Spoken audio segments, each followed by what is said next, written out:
লোভে তাঁতি নষ্ট, এমনই হওয়া উচিত ছিল।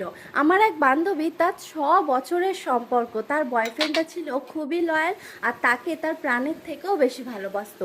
সেই সম্পর্ক ভেঙে দিয়ে একটা ফ্ল্যাটবাজ ছেলের সঙ্গে সে সম্পর্ক গড়ে। ছেলেটা প্রত্যেক দিন একটা নতুন নতুন গাড়ি নিয়ে মেয়েটাকে ফ্ল্যাট করতো, আর নতুন নতুন গাড়ি দেখে ভেবেছে ছেলেটা বিশাল বড়লোকের ছেলে, বেশি বড়লোক বাড়িতে বউ হয়ে যাওয়ার স্বপ্ন দেখে সে সেই ছেলের সঙ্গে ভেগে যায়।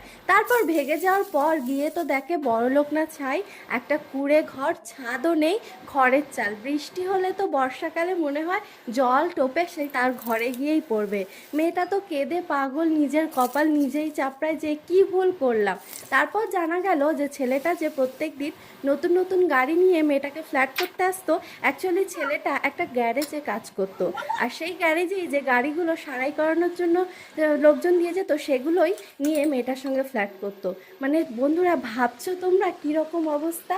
সেই জন্যই বলে যে কোনো দিনও অতিরিক্ত লোভ ভালো নয়, নিজের লোভকে সংবরণ